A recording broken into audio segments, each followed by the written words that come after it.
Hey guys, it's Mercy and welcome back dito sa aking channel. So for today's video guys, so this is a requested video. I-share ko sa inyo yung mga TikTok bag purchases ko last year. And isama ko na lang dito guys yung mga na-receive kong gift na bag last year. So without further ado, let's go into the video.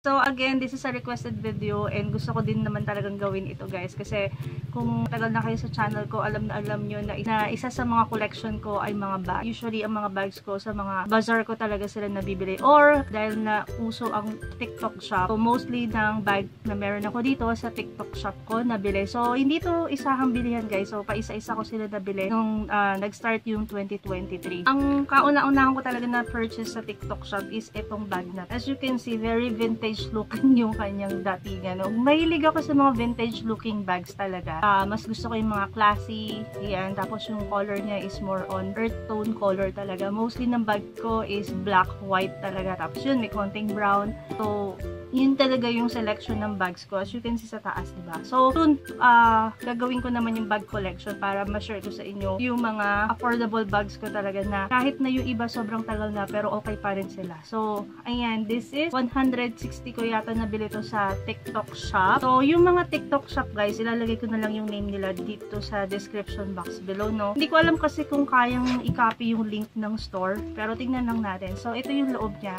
So, meron siyang link. So, never ko pa to guys nagamit. And hindi ko alam kung kailan ko siya gagamitin. So, mag-aakala na 168 yan. Ang ganda ng style niya. So, pwede mo siyang handbag, shoulder bag, at saka sling bag. So, ayan. So, next naman is, isa sa pinaka-favorite ko rin na nabili ko sa TikTok shop. This is the micro bag. Ang cute talaga nito. Although, hindi nga kasya yung cellphone dito. Pero, ang ganda niya talaga. So, pwede siyang sling and handbag. So, two ways mo lang siya pwedeng gamitin. Hindi kaya ang cellphone dito. Pero, marami ka pa rin naman malalagay. Wallet, makeup, ayan, pwede pa rin naman. 220 itong bag na to. Tapos, maraming colors to guys. Okay, next on my purchase is ito. Nauso din to. Nag-trending din ito sa TikTok. And actually, nagustuhan ko rin naman talaga siya. So, pumili ako na itong bag na to. Ang ganda niya. So, gold hardware yung kasama dito sa bag na to. Ayan, malaki din siya. Tapos, pwede siyang shoulder bag. Ang ganda kasi yung pinaka-sling niya, gold hardware. Tapos, ayan, pwede siyang sling bag. Two-way din siya guys. Ito, gamit na gamit ko na to. Ayan. Nung unang labas to, nasa 500 yata ito. Pero nabili ko lang siya ng mga nasa 200 plus lang. Hindi ako sumasabay sa high kasi alam ko mas mahal yung presyo. Kumbaga mas hype, mas mahal yung presyo. Kaya ang inaantay ko mag-subside yung pagka-hype niya. Saka ako nagpa-purchase. Kaya nabili ko lang siya ng 200 plus. Ayun. Ito rin is isa din sa nag-trending na bag. Actually, yung mga napapurchase ko, ito yung mga nag-trending na bag sa TikTok. Kaya siguro some of you alam na yung mga style ng bag na to. Pero again, binibili ko siya after the hype. So, ito yung itsura niya guys. Pwede siyang shoulder bag, which is like this. Ayan. And meron siyang mas mahaba. Para kung gusto mo ng mas mahaba yung handle niya, pwede idudugtong mo lang siya dito. Ganun yung itsura niya. Gustong-gusto ko sa bag yung makinis para mas madali siyang linisan. Tapos tingnan nyo yung pinaka-zipper niya. It's gold. Gustong-gusto ko rin yung gold hardware sa bag. And kung makikita nyo, malaki din yung space niya sa loob. And maganda yung quality niya guys. Kung di ako nagkakamali, nasa 200 plus ko siya nabili. Pero nung height to, yung kasagsagan ng pagka-height nitong bag na to, nasa 300 plus yata to or 400. So again, itong bag na to is nag-trending din to sa TikTok. Parang ito na din yung gift ko sa sarili ko nung Pasko. And ito na rin kasi yung gift ko sa sarili ko nung birthday ko.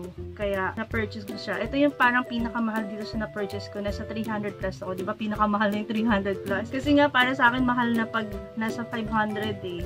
So, alam ko ganun talaga ako pagdating sa presyo sa bag. Ang ganda nito guys. Sobrang spacious nito. Alam niyo yung parang mga vintage style ng bag dati. Tapos meron siyang zipper dito on both side. Ayan o. Tapos sa loob, ang laki. Tingnan nyo yung space sa loob. Sobrang laki. So white naman yung pinili ko kasi nga mostly ng bag ko na nandito is black talaga. So ayan, ang ganda niya. Nagamit ko nito nung birthday nung pamangkin ko. Ayan, ang ganda niya talaga. Marami ka talaga malalagay dito. So ayan. Last on my purchase, tapos yung dalawang natitira is regalo na sa akin yun. So, ito yun. Diba? Ang cute nito guys. Sobrang ganda ng tela nito. Ano ba tawag ito? Parang rubberized yung tela niya. Ganyan. And ang ganda ng color niya. Dark brown, which is wala pa ako kasing ganitong color ng bag. And wala lang, nagagandahan lang talaga ako sa kanya. Actually, pwede mo siyang sling. Tapos pwede mo rin siyang gawing shoulder bag. Siguro bubutasan mo na lang yung pinaka-sling niya. And again, it's a gold hardware. Ang ganda ng zipper nito. Hindi siya mukhang cheap. And marami kang malalagay. Ayan, gustong-gusto ko yung mga ganitong klaseng bag yung marami malalagay. So, this one, kung hindi ako nagkakamali, wala to sa 100 pesos. Tama. Parang mga 80 pesos or 89 pesos lang to. So again, ayan. This is my last bag purchase no 2023 sa TikTok. Ewan ko kung napakita ko na to doon sa isa kong video, pero share ko pa rin. So, ito yung na-receive kong gift from Mamsi Evelyn. Thank you. So, this bag naman is from Parisian. Ang daming nilang nirelease na ganito nung kasagsagan ng nung pumasok yata yung November to December. Maraming ganito sa Parisian. Sobrang natuwa ako nung niregalo sa akin to ni Mamsi. So ayan, Mamsi, thank you so much for this bag.